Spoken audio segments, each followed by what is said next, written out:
All right, it is time for Collision, and well, I have to say it. I am the type of person that tries not to have a bias. I try my best not to be like this or be like that when it comes to pro wrestling. Of course, everyone has a bias. Let's make this clear. Everyone has a bias because of either religion or politics or TV shows or video games. There's always a bias for someone. But you can choose to at least try not to be too biased about everything. You try your best. That's what I try to do. Doesn't mean I do it properly, but I do my best. But here, I'm sorry. You see the title of this video. I have to say it because the final match is the best one for me personally. It is one that I believe that outstrips all the others. It just does. And I'm not taking nothing from them. And I will tell you what I think about everything that happened in the show. But I'm going to say right now, the last match was the one I felt was not only the best, but one of the best I've seen from both of them so far. Let's start with the first Blue League match. And we got Brody King versus Claudio Castagnoli. Now, you guys know I love Claudio. I do. And Brody King, who's still wearing a cast on his wrist, he's kind of like what happened with Billy Bob Orton. And if you never heard, just in case someone new that's learning about wrestling, hiya. A long time ago, a guy named Billy Bob Orton, who is Randy Orton's father, broke his forearm while wrestling. He wore a cast on his arm while he wrestled. But instead of it being 2, 3, or maybe 4 months before his forearm and arm healed, it took a year and 9 months. Almost 2 years. It's about maybe 18 months, 16 to 18 months for it to heal. And he wore it everywhere. He wore a solid cast on his arm every time when he wrestled. It was not fake. It was a real injury. And he wrestled with it. And in his own words, he said, the reason it took so long is because I kept re-injuring it. I kept forearming somebody. So when you look at Brody King, he might be in the same problem. I mean, we know he didn't wrestle much when he had the cast when he was working with Julia Hart. But honestly, if it hasn't fully healed yet, him going into the ring and hitting it the way he did, if it wasn't fully healed yet, it might have been re-injured. So we're going to be seeing Brody King wear that for a while if he hasn't already fully healed. And this isn't part of his storyline. He's still injured, and it's going to take a while before that cast comes off. In the end, Claudio did not win. It was Brody King, which I was quite surprised about. I didn't think they'd go there with Brody King in this match, but they did. There you go. Next match. And this was a little bit of a surprise for me. It was. Because I had not seen either one of these women in a long time. And that's Abaddon versus Kiera Hogan. I'm going to tell you this about Kiera Hogan. I've seen her for many, many years. She has worked hard to prove that the girl from Hotlanta can do something in the ring. She may not be one of the best people on the mic. No, she's not. She may not be one of the best people in the ring. She's not. She's not a ring general. But I can say after seeing her for so many years, Kiera Hogan is the type of person that is all around a very good wrestler, but not a great one.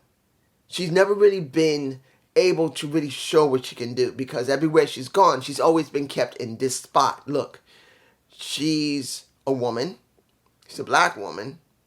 And as far as many people are concerned, she don't mean anything. And I'm not trying to be biased.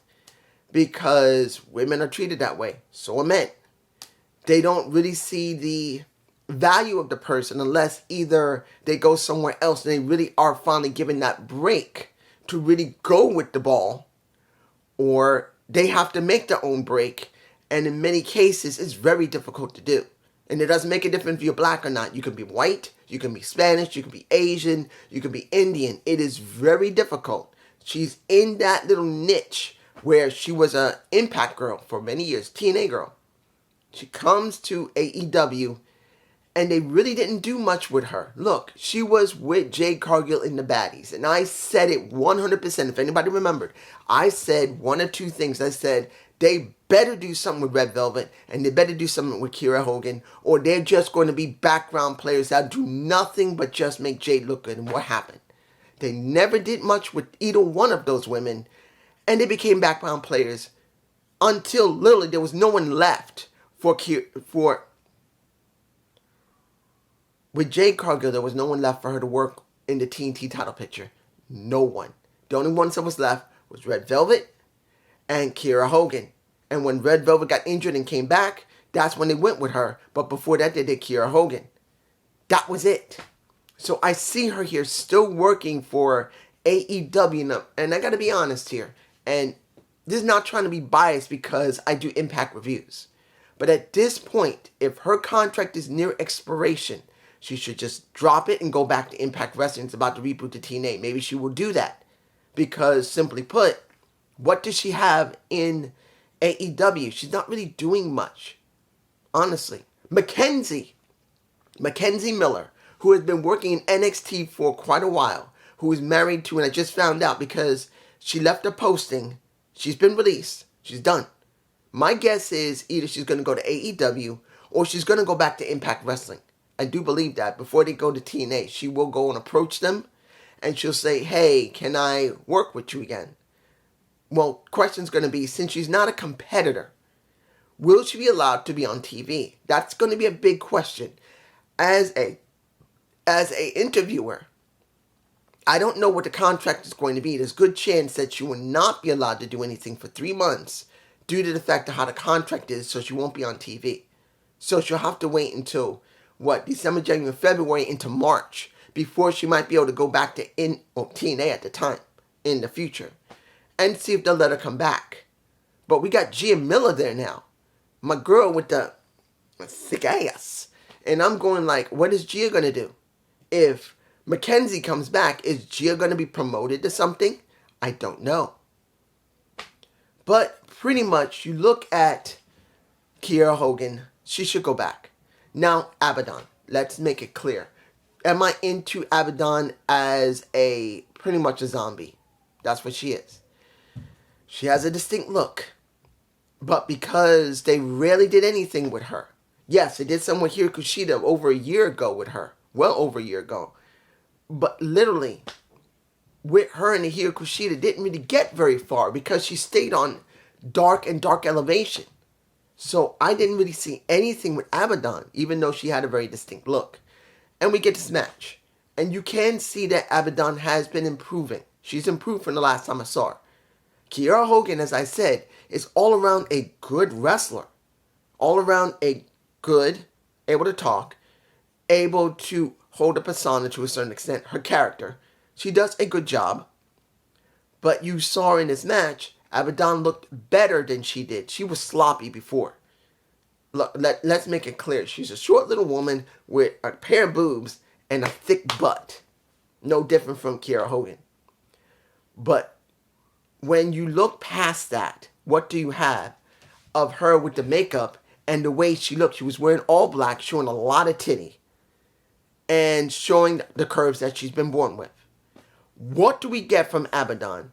Do we get something special? Because she is going up against Julia Hart, because once the match was over, she won it. And the lights went out, Julia Hart appeared. That is Julia Hart's next opponent. Do I feel anything from Abaddon? No. Not because I hate Abaddon, or her look, or her ring attire, or I'm just not into the curve she's got. It's not that. It's that, what have we really seen of her? Have we seen her on Collision? No, yeah. Rampage? I don't know because I don't review it anymore. Probably she's spent more time on ROH TV and Honor Club than anywhere else. I had to remember it because it's been a while then. I forgot the name of it. But we rarely see her. As far as I know, we don't see her on mainstream television for AEW. So where are you going to feel anything for her? If she's only been on ROH, why are you going to care? Because you won't. If ROH had been allowed to just stay on YouTube, that's what should have been done. If they had just put it on YouTube so people could watch it for free and not worry about having to pay an extra $10 for AEW TV, then RH TV. It's stupid. People don't have the money right now. They should have just left it on YouTube, let people see it, then do the pay-per-views, and that would have been fine. We wouldn't have lost anything. At least then we would understand what's going on with RH. I'm just saying. Let's move on to the match. I just felt like... I felt sorry for the Iron Savages. And that's a kingdom that whooped their ass. They just destroyed them. Now, this is part of the storyline where Adam of Roderick Strong trying to say he's friends with Adam. Samoa Joe's his friend because Adam sees as Samoa Joe as a friend even though they're not together. And he's trying to tell him that MJF is the devil. That's what the story is about. And I will tell you, Roderick Strong has sold me on his character. He's incredibly annoying with that voice. I can't scream like that. I ruined my voice a long time ago. Unfortunately, if you had heard me 15 years ago, guys, or 20 years ago, my voice was much higher than this. I'm what you call a Michael Jackson wannabe. My voice used to be like this. Almost. It was a little deeper than that, but I can't do it anymore. But my voice was that high.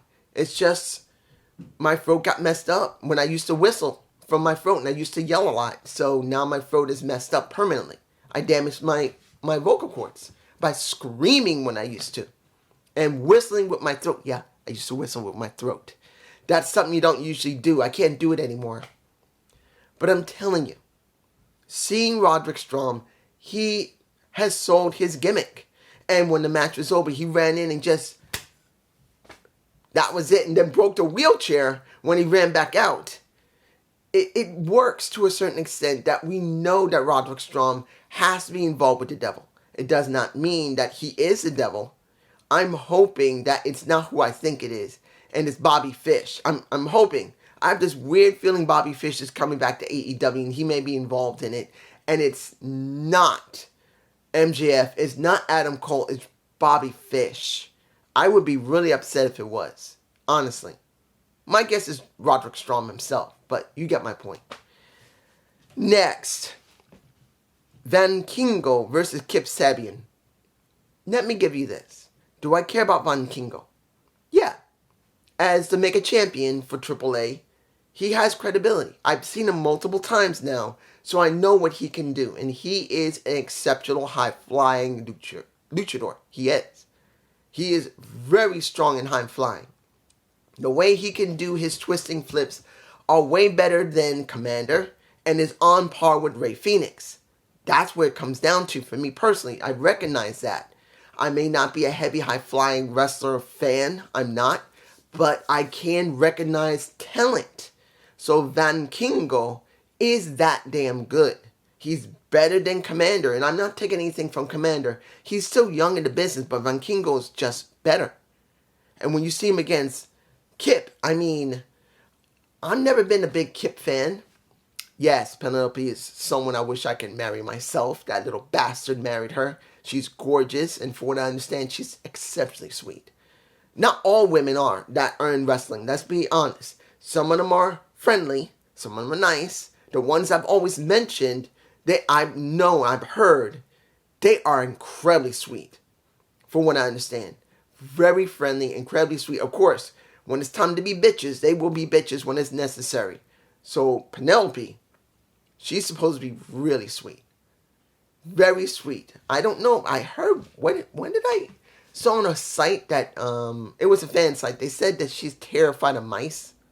I mean, she'll scream her head off, I think. But that was just on a website. That's not what I believe. That's just someone who wrote it on another website that I came across by accident. Literally, I was looking for another wrestling website other than PW Insider, and I came across a forum that talked about it. But the match was good. It was good. That's no problem with it. I'm fine with it. I'm glad it happened, and I'm not surprised Van Kingo won. I'm not. Now, let's do a little bit of talking here when it comes to... we got some vid packs. Let me give it to you like this. Knowing that Ethan Page is going up against a Kenny Omega because they're going to be home and he wants to see who's the better Canadian wrestler. It's fine. I wish they had time to build it, but they don't. Sky Blue talking about how she is going to be doing what she needs to do. Fine. I got no problem with that when it comes to going after a Julia Hart as well. Then seeing that we finally got something what's going on Mercedes Martinez, finally seeing seeing Eminem. I'm calling her because of Mercedes Martinez. Seeing that she is still dealing kind of, well, before she did deal with her at least a little bit, and that's Willow Nightingale. Now they're doing something that they're finally going to be talking about. I'm fine with it. But here's the problem. Who is the most established person in AEW? Willow Nightingale. Who is not the most established person there? That is Mercedes Martinez. Why? Because we don't see Mercedes Martinez on TV often. Who do we see?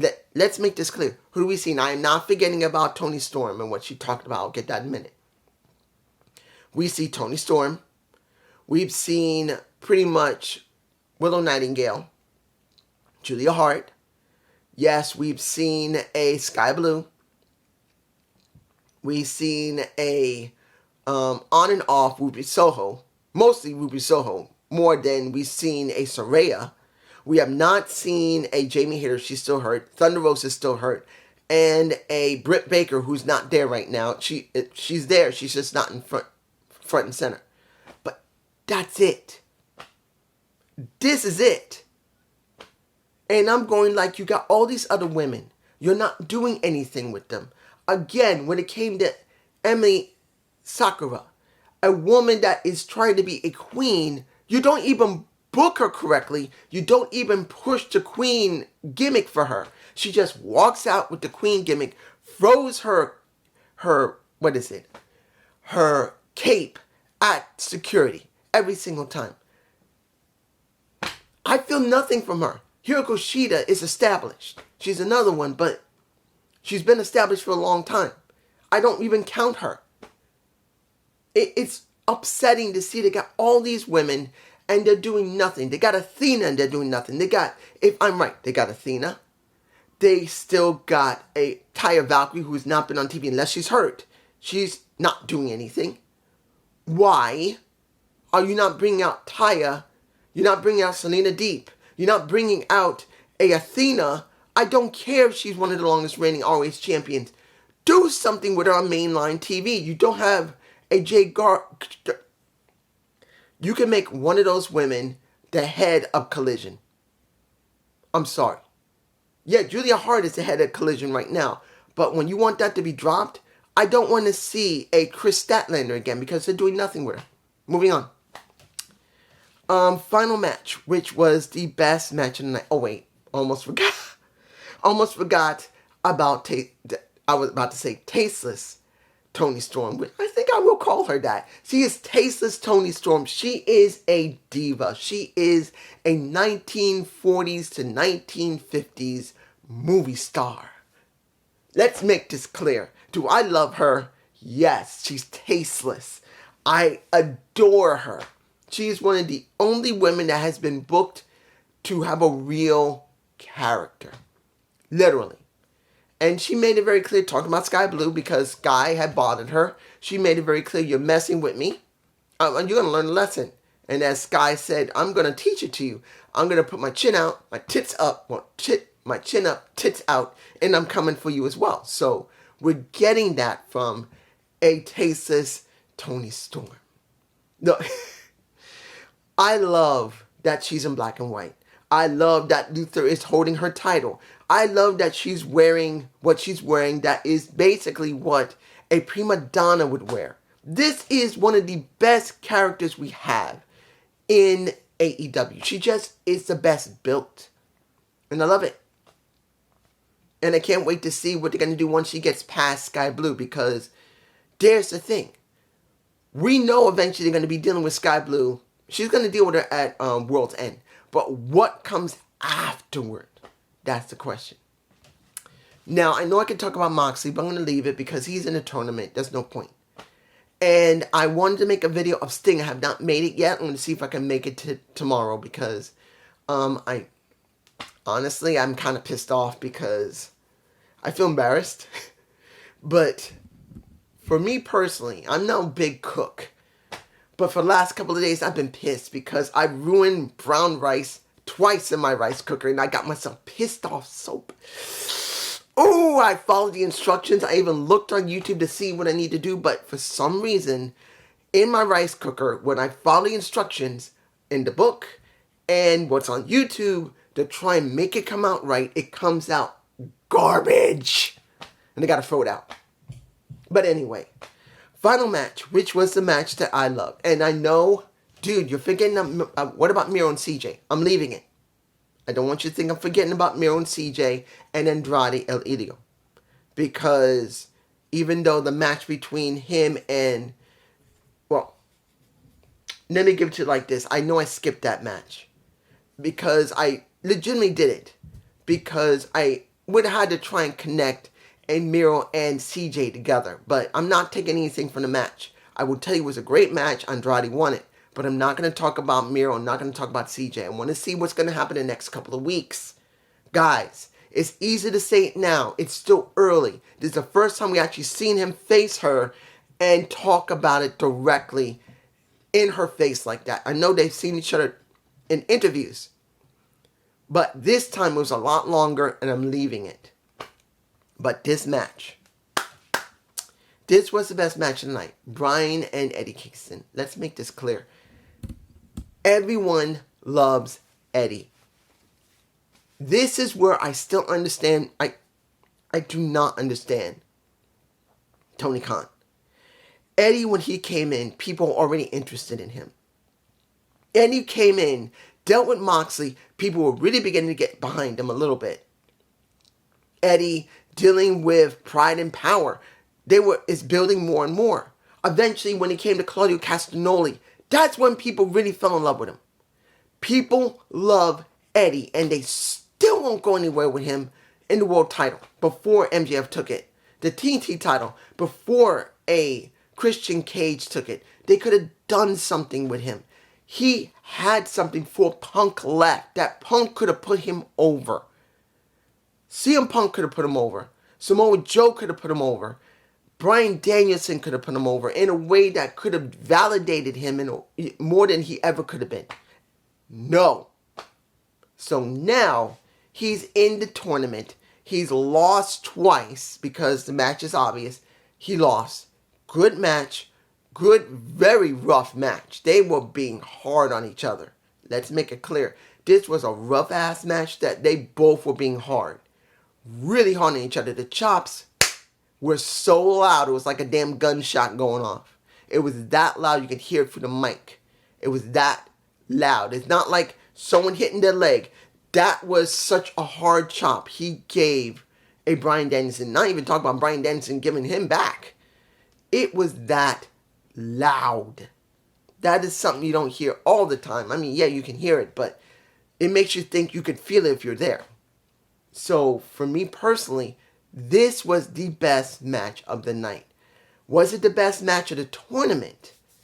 I can't say yes, but I'm telling you right now, this was the best match I've seen these two ever had, and it outshined everyone else. I'm glad it closed the show.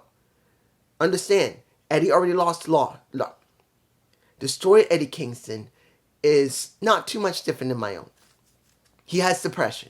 It is hard for him to deal with his life. I got depression and anxiety. It's hard for me. He does everything he can to try and not let his demons get him, similar to myself. And Eddie loves wrestling, which he focuses everything on it. But still, there are points where Eddie will go off the rails, per se. When, even though he put a type of defense mechanism to try and make sure he doesn't let his depression get him, when he's demoralized, when he's lost, he kind of reverts back to it a little bit. It's not easy. And that's probably partially really true. In real life, that's probably what's going on with Eddie. That there are points where he'll have that moment. And he can feed off of it as a great guy who does promos. I'm not saying he's depressed now. But he can take that memory of what he does and turn it into something that is factual now. That's what I love about Eddie Kingston. That's what I love when I saw him in Impact Wrestling. And I admit, when I first saw Eddie, when he joined the Latin American Express, I wasn't into him. I didn't like him. But then when I saw how he talked and then put that with the wrestling he did, that is when I loved him. That was right around before the OG started in Impact Wrestling, if anybody remembers. But Eddie's that over. And then you got Bryan Danielson, who still has this over his eye from the orbital break. And he probably doesn't even need it right now. But they're going with that. They're trying to say that he has to struggle with his injury, which was legitimate. He got a broken orbital bone socket. He did. There's no lie about it. So he had a double surgery, I think. And even though he doesn't really need the eye patch, he's probably healed enough. He's fine. Going with the story is good. It's good to see they're going with that. Now, Eddie did lose, and now him and, who was it? I think, Garcia lost. So they both have to challenge one another to see who could stay in the tournament, because who loses there, they're gone. And Eddie still is champion of the ROH title and the New Japan Pro Strong title, so he's not out of it yet. So I will tell you that this show was okay. Wasn't great, but it was okay. The last match made it for me personally. But that's just me. And I hope you enjoy this. Leave a comment and a like if you will. As if you're going to go by a little bit of a Dusty Rhodes. If you like what I have given you, give me a like if you will. I sound so weird doing that. But I love Dusty. Peace.